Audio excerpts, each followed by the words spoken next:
Assalamualaikum warahmatullahi wabarakatuh. Salam sejahtera, salam budaya, salam rahayu. Semoga kita semua selalu diberi kelapangan rezeki, kesehatan, serta kemudahan dari Yang Maha Kuasa.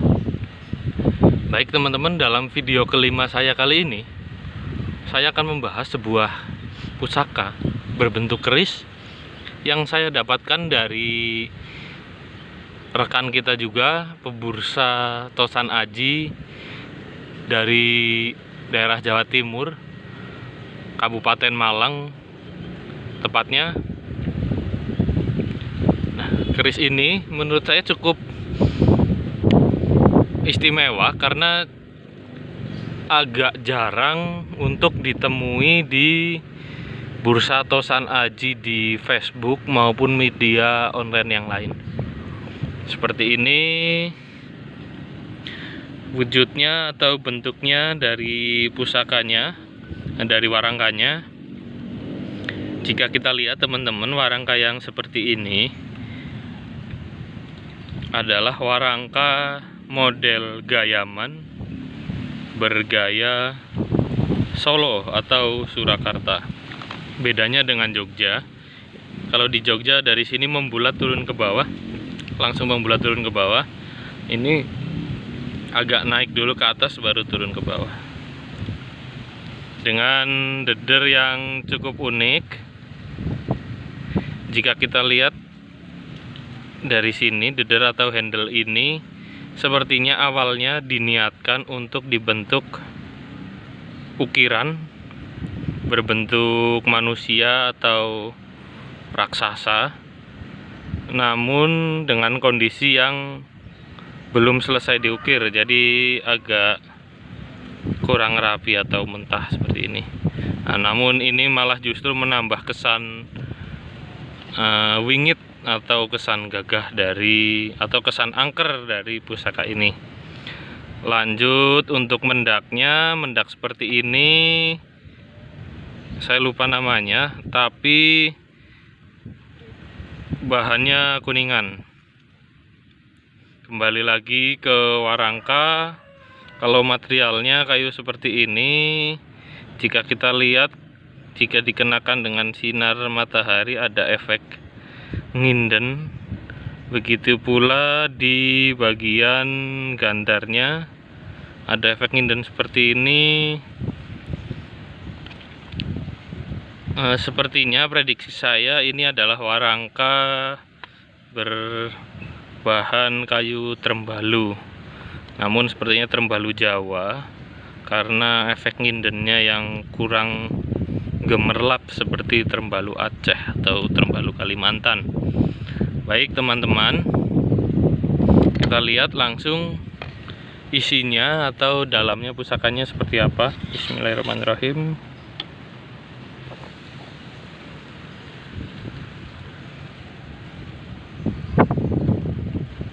Ya, seperti ini teman-teman isinya atau pusakanya, dengan material yang pulen, pulen lempung, menandakan tempaan yang sangat padat dan sangat matang. Terlihat materialnya juga walaupun sudah berpori karena korosi termakan umur, tapi masih bisa terlihat pulen sekali teman-teman, dan ngelempung, dan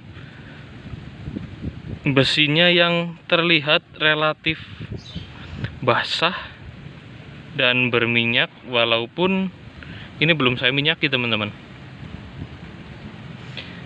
Nah, material besi yang seperti ini, yang pulen dan terlihat basah atau berminyak walaupun belum diminyaki, ini menandakan tempaannya waktu proses pewasuhan biji material besi sebelum dibentuk menjadi bahan keris. Ini sangat bersih dan sangat matang, sehingga terlihat sangat menyatu dan mengkilat seperti ini teman-teman. Karena kandungan karbonnya banyak terbuang pada saat proses wasuhan atau pemurnian biji besinya teman-teman. Kalau dari ricikannya adalah kita temui di sini ada kembang kacang yang masih relatif utuh walaupun ujungnya tinggal sedikit, ya, kembang kacang yang gelung wayang, lalu jalen, lambe gajah 1, pejetan atau belumbangan, ada tikel alis, ada greneng, lalu serawean yang menyambung ke atas sehingga membentuk lis-lisan sampai ke ujung bilah. Dan ada odo-odo. Nah, ini bagian ini teman-teman yang agak timbul bagian tengah, odo-odo atau gligir sapi yang membulat. Ini odo-odo bergaya Jogja, beda dengan odo-odo bergaya Solo atau Surakarta yang terlihat mengerucut atau lebih segitiga. Nah, odo-odo gaya Jogja seperti ini biasa kita sebut adalah odo-odo yang nyigar penjalin atau seperti batang rotan yang dibelah jadi agak bulat seperti ini tuh. Nah, kalau kita lanjut ke pamor, nah, pamor satu garis lurus dari sor-soran sampai ujung bilah seperti ini biasa kita sebut pamor sodo lanang atau sodo sakler. Nah, jika diartikan dalam bahasa Indonesia adalah pamor lidi jantan atau lidi satu batang. Selaras dengan pamor di bilahnya, ada juga pamor satu garis di gonjonya yang memutar sehingga membentuk gonjo kendit. Berikut tampilan utuhnya teman-teman. Keris yang cukup gagah dan berwibawa dengan ricikan yang tadi kita sebutkan. Ini termasuk keris berdapur Tumenggung, yaitu dengan jalen, kembang kacang, jalen, lambe gajah 1, pijetan, tikel alis, dan greneng, serta serawean dan odo-odo. Keris berdapur Tumenggung. Memang jika kita lihat agak ada banyak kemiripan dengan pusaka saya yang ada di video ketiga yang sudah saya review di video ketiga. Nah, mungkin setelah ini teman-teman yang belum menonton video ketiga saya bisa dilihat di video ketiga. Di situ ada keris berdapur Mundarang yang ricikannya hampir sama dengan keris Tumenggung ini. Nah, bedanya apa teman-teman? Bedanya adalah kalau di Mundarang kembang kacangnya berbentuk kembang kacang pogok, tidak seperti ini kembang kacang yang gelung wayang. Serta di dapur Mundarang tidak ditemui atau didapati odo-odo atau gligir sapinya. Oke teman-teman, lanjut untuk filosofi. Karena keris berdapur Tumenggung ini termasuk adalah keris lurus, maka saya jelaskan filosofi dari keris lurus itu sendiri adalah melambangkan atau menyimbolkan keteguhan hati, kepercayaan diri, serta keyakinan dari yang mempunyai keris. Bisa diartikan dalam hubungan sesama manusia dan hubungan manusia dengan Tuhan. atau habluminallah dan habluminanas.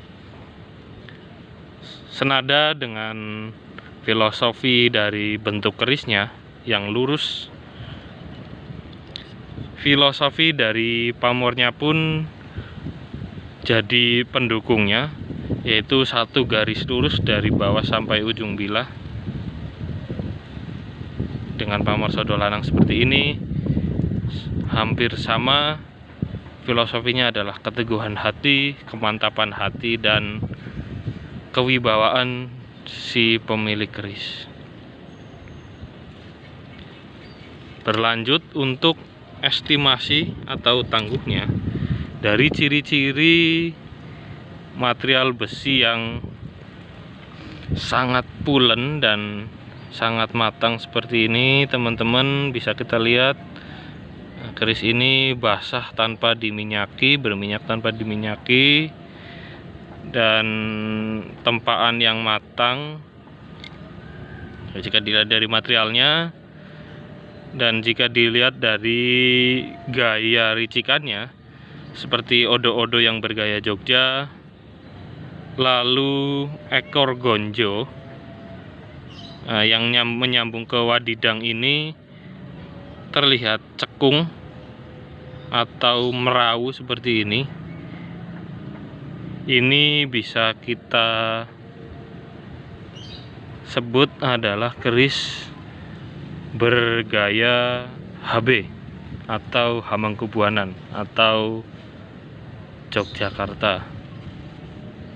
Senada dengan pasikutannya yang istilahnya demes atau nyenengke hati adalah ciri juga dari keris Jogja. Berbeda dengan keris Solo, keris bergaya Solo yang pasikutannya lebih gagah, berwibawa, dan glamor.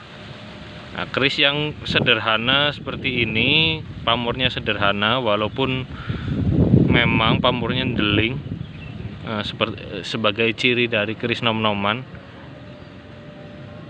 Ini sebagai pendukung untuk saya untuk menyebut adalah keris ini keris bertangguh HB. Jika kita lihat teman-teman,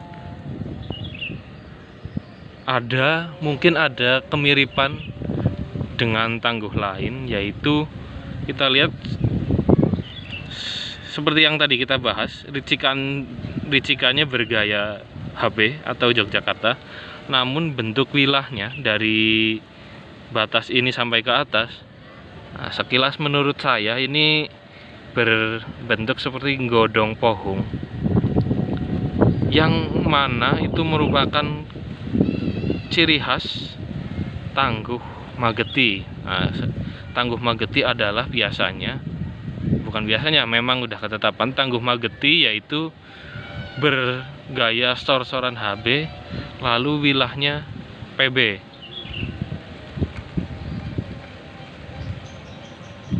Namun saya belum berani untuk menyebutkan bahwa keris ini bergaya bertangguh Mageti,